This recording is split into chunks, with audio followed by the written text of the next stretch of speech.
Assalamualaikum, salam Malaysia Madani, berita pagi Sabah edisi Sabtu 28 Januari bersama saya Nur Hazimah Radik. Situasi semasa banjir di Sabah.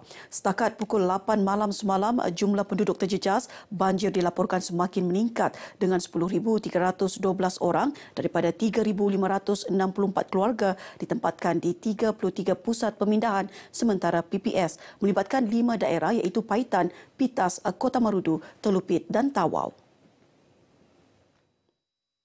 Sekretariat Jawatankuasa Pengurusan Bencana Negeri JBPN Sabah dalam kenyataan memaklumkan daerah Pitas mencatatkan peningkatan dengan 2,160 keluarga ditempatkan di 9 PPS. Sementara di Kota Marudu kekal dengan 7,358 penduduk daripada 2,553 keluarga ditempatkan di 12 PPS. Bilangan penduduk yang dipindahkan di Paitan juga kekal dengan 664 penduduk dengan 187 keluarga melibatkan 9 PPS. Manakala di Tawau, penduduk dipindahkan melibatkan 109 keluarga di 24 PPS. Sementara di Telupit, penduduk yang dipindahkan menurun kepada 21 keluarga ditempatkan di 2 PPS. Penduduk terjejas banjir di daerah Kota Marudu terus mendapat perhatian daripada pelbagai pihak. Pertubuhan Kebajikan Al-Fatih Sabah PIKAS dan Pertubuhan Kebajikan dan Dakwah Islamiyah Malaysia Negeri Sabah Pekidah juga tidak terkecuali tampil memberi sumbangan. Menurut pengerusi PKAS Datu Muhammad Farid Datu Liman, sumbangan berupa 2,600 minuman serta kuih diserahkan di 5 pusat pemindahan sementara PPS sekitar daerah Kota Marudu. Sumbangan diterima daripada dana orang ramai itu diagihkan sejak Selasa lalu. PPS Bingkungan.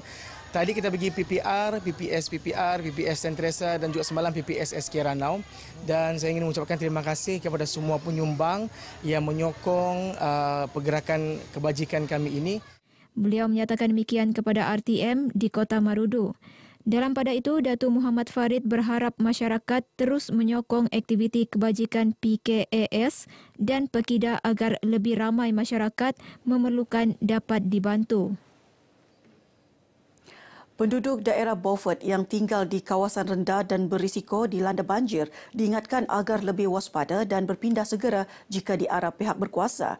Ahli Dewan Undangan Negeri Adun Lumadan, Datuk Ruslan Muharam berkata, ia penting demi keselamatan penduduk sekaligus mengelak kejadian tidak diingini berlaku.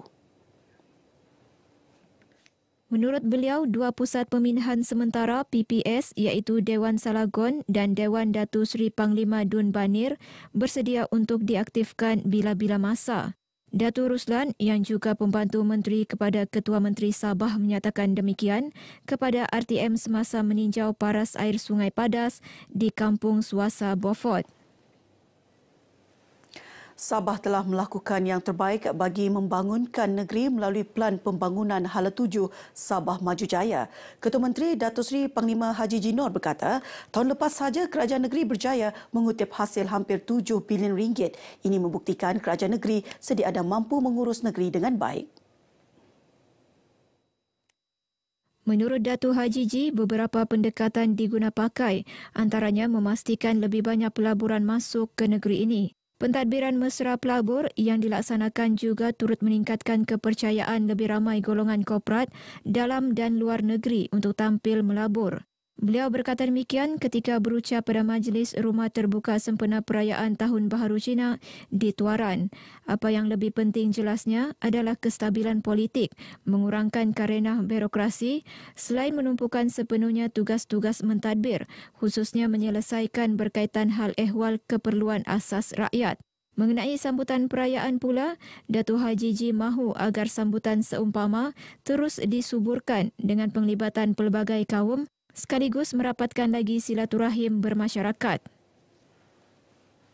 Warga Kementerian Perpaduan Negara diingatkan agar menghayati sepenuhnya tongkak dasar madani dalam memastikan peranan kementerian menepati sasaran yang telah ditetapkan. Bagi wilayah Sabah dan Sarawak, penerapan keutamaan adalah dasar kedua dan keempat iaitu nilai kesejahteraan dan hormat. Kita menjurus kepada kendok kerjaan perburuan sekarang ini, iaitu slogan baru yang dinamakan masyarakat ataupun Malaysia Madani. Dan kalau kita mendengar ucapan saya tadi, itu adalah the ultimate goals yang kementerian akan sama mendukung. Beliau berkata demikian kepada pemberita selepas Majlis Perjumpaan dan Amanat bersama warga kementerian dan agensi Kementerian Perpaduan Negara di Kota Kinabalu. Menurutnya, setakat ini kementeriannya sedang giat merancang pelan tindakan dan pelaksanaan program bagi menyemarakkan semangat perpaduan dalam kalangan masyarakat. Langkah tersebut juga diharapkan berupaya meningkatkan kesedaran masyarakat berbilang kaum mengenai kepelbagaian dan menghormati sensitiviti, sekaligus membentuk negara harmoni, sejahtera dan stabil. Antara yang akan dilaksanakan adalah penganjuran sambutan Minggu Perpaduan dijangka pada minggu terakhir Mei tahun ini. Sambutan tersebut turut bakal dijadikan sebagai acara tetap tahunan kementerian. Usaha memerangi rasuah dalam kalangan masyarakat akan terus dipertingkat menerusi kerjasama erat antara Institusi Pendidikan dan Suruhanjaya Pencegahan Rasuah Malaysia SPRM. Ketua Pengarah Pendidikan Politeknik dan Kolej Komuniti, Dr. Muhammad Zahari Ismail berkata, pelaksanaan Majlis Ikrar Bebas Rasuah IBR antara langkah proaktif bagi melahirkan individu amanah dan bertanggungjawab dalam melaksanakan tugas. Menurut Dr. Muhammad Zahari, inisiatif berkenaan juga berupaya mencegah perlakuan rasuah dalam kalangan warga organisasi selain memberi kesedaran awal kepada pelajar yang bakal memasuki alam pekerjaan. Dengan kerjasama erat ini, saya yakin dan percaya usaha kita untuk memerangi rasuah ini akan dapat diperkasakan, dapat diteruskan, dan komitmen daripada semua warga kita di Politeknik dan juga Kolej Komuniti, saya rasa telah menunjukkan hasil yang sangat positif. Dr. Muhammad Zahari ditemui pemberita selepas Majlis IBR Jabatan Politeknik dan Kolej Komuniti JPPKK Zon Sabah di Politeknik Sandakan. IBR julung kali diadakan JPPKK itu turut dihadiri pengarah SPRM Sabah, Datuk S. Karunaniti. Terdahulu, Datuk S. Karunaniti menjayakan program Bual Bicara bersama Timbalan Ketua Pengarah Gavernan Jabatan Pendidikan Politeknik dan Kolej Komuniti, Abdul Razak Sabtu. Dalam pada itu, Datuk S. Karunaniti memaklumkan seramai 11 penjawat awam di Sabah menerima pengiktirafan Kerajaan Persekutuan kerana melaporkan sesuatu penawaran atau pemberian rasuah sepanjang tahun lepas. Ia merupakan jumlah tertinggi di seluruh negara. Menurut beliau, pengiktirafan tersebut sebagai platform untuk menanam faktor ketakutan kepada si pemberi rasuah bahawa mereka tahu jika memberi rasuah, mereka akan ditangkap.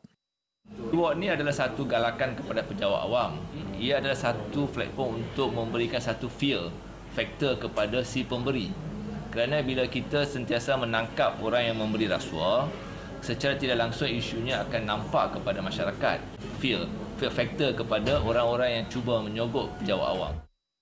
Datuk Karunaniti turut mengingatkan kegagalan melaporkan sebarang jenayah rasuah dalam kalangan penjawat awam boleh diambil tindakan di bawah Seksyen 25 Akta SPRM yang memperuntukkan denda RM100,000 atau penjara tidak melebihi 10 tahun atau kedua-duanya sekali jika sabit kesalahan. Perkembangan semasa COVID-19, jumlah kes positif baharu meningkat kepada 8 kes semalam, menjadikan jumlah kumulatif 406,796 kes. Menurut kenyataan Menteri Kerajaan Tempatan dan Perumahan, Datuk Seri Panglima Dr. Joaquim Gunsalam, kes baharu dikesan di Tuaran, Lahad Datu, Kota Kinabalu dan Buluran. 9 pesakit dilaporkan sembuh manakala 136 pesakit lagi sedang menerima rawatan di hospital. Semalam, 9 daerah dilaporkan zon hijau, 17 daerah zon kuning dan Kota Kinabalu kekal zon jingga. Sebanyak 21 kes kemalangan direkodkan dalam operasi Ops Selamat Ibu Pejabat Polis Daerah IP dipapar sempena Tahun Baru Cina yang berakhir semalam. Jumlah itu menurun 19 kes berbanding tempoh sama tahun lalu. Menurut Ketua Polis Daerah Papar DSP Kamarudin Ambosaka, penurunan itu adalah hasil kekerapan pelaksanaan penguatkuasaan yang dijalankan bahagian trafik IPD Papar khususnya di kawasan hotspot. Mari kita memang sentiasa menjalankan penguatkuasaan sekatan jalan raya dan juga kita biasa duduk di kawasan-kawasan yang hotspot berlaku kemalangan inilah. Jadi dengan kaedah ini saya rasa pemandu lebih berhati-hatilah semasa berada di jalan raya dan kita syukur alhamdulillah kita dapat kurangkan kadar kemalangan pada tahun ini. Beliau menyatakan demikian kepada RTM selepas meninjau pemeriksaan op selamat di Papar. Ditanya mengenai kadar jenayah di daerah Papar, beliau memaklumkan terdapat sedikit peningkatan kes terutama melibatkan jenayah pecah rumah. Dalam perkembangan lain, DSP Kamarudin memaklumkan pihaknya sentiasa siap siaga bagi menghadapi kemungkinan berlakunya bencana banjir di daerah berkenaan. Tindakan awal termasuklah melakukan rondaan bersama agensi keselamatan lain di kawasan berisiko dilanda banjir. Usaha Jabatan Penyiaran Sabah menyemarakkan penganjuran Forum Anjung At-Taqwa Sabah FM adalah langkah tepat. Menurut Timbalan Mufti Negeri Sabah, Datuk Abdul Manap Lakariba, ia bersesuaian dengan peranan jabatan ini untuk menyebarluaskan pelbagai program bermanfaat kepada masyarakat menerusi pelbagai platform. Supaya rakyat di Sabah mereka dapat faham apa itu akidah, apa itu syariah, apa itu akhlak, apa itu tasawuf kan. Jadi kerajaan dapat manfaat bila tanya akhirat besok dia sudah laksanakan tanggungjawab dan rakyat pula dia dapat ilmu dengan apa yang dibuat oleh RTM. Datuk Abdul Manap berkata demikian kepada RTM selepas Forum Anjung At-Taqwa Sabah FM di Masjid Puncak At-Taqwa Kinarut Papar.